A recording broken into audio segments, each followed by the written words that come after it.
Okay, I want to document this kind of animation storage thing that I found a few days ago in this game.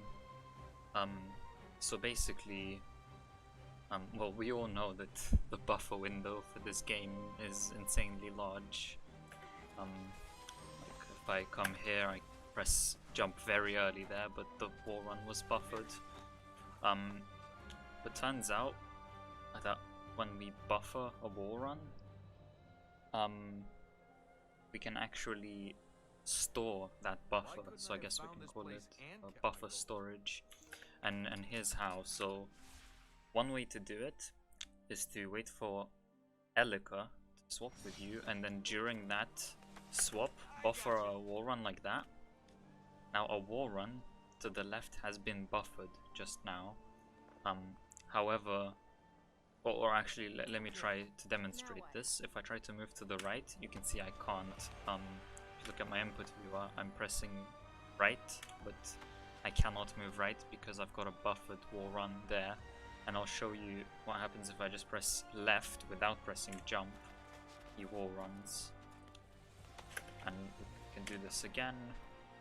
Again, this time I'll just press right, and that's a buffered wall run. So there are a bunch of different things we can do with this.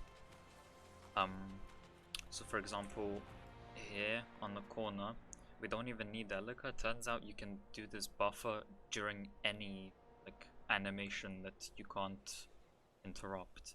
So for example, this animation here.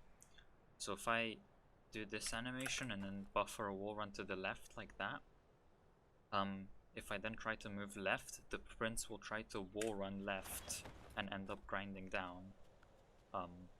Perhaps it will work slightly better if I do it from this side. There we go. So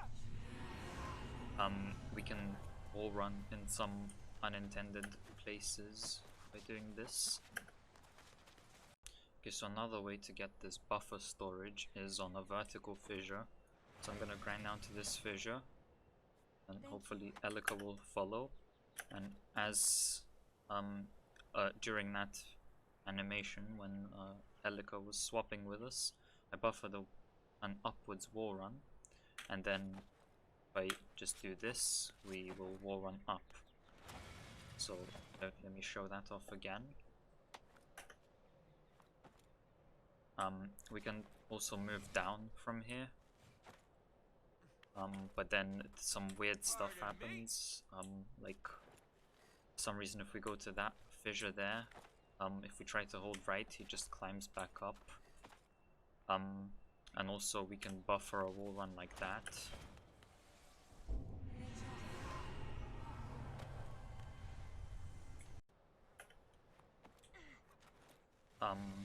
But also when we go down, even though we can't move to the right if we hold right, we can do it if we go step by step, and we can go away like this.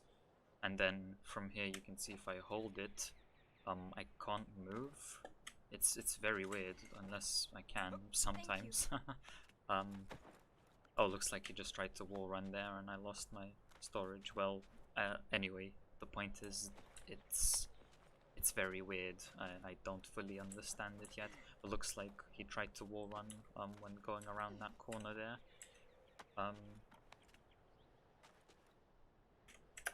Because technically the fissure ends here. Also, if I get buffer storage here and then grind down, hopefully I'll get Elika to follow. You can see we can buffer the longest wall run ever. I did not press anything at all there. That was all buffered. And then I can show off something here. So I just buffered a wall run to the left, but then I can move right here, and I can grind down on this fissure. But then once I grind down, I can't climb back up anymore. Like there's just nothing I can do.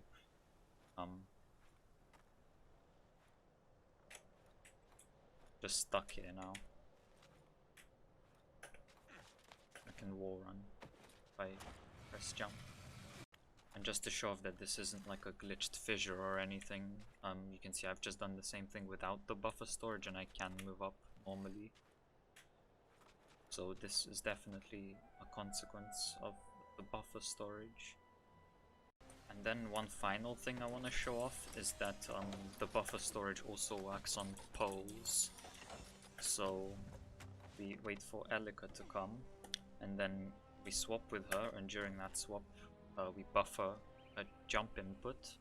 Then when we press forward, that will buffer a jump. There you go. This one doesn't seem to be too interesting, it's just pretty much Excuse me. he jumps. When you press jump, there's not much more to it than that, unlike with the fissures where there's a bunch of glitchy stuff. Here pretty much all you can do is just jump. But also you can swap over, Excuse me. and you can move on the pole however much you want, and it will still work like that. I haven't found it to work on anything else, so only the 3 things that I've shown off so far. That is horizontal fissures, vertical fissures, and poles. But yeah, that's just a video documenting pretty much everything I've learned so far about buffer storage. Oh, and I've just remembered one final thing. If you just go on a ledge, it doesn't even have to be a fissure. And if I go around this corner and then buffer an input to the right, and then I continue holding right, oops. So like this, he goes left even though I'm holding right, which is weird. And just to show off that that doesn't happen if I don't get the storage. Like if I just start holding right like this, he just goes back right.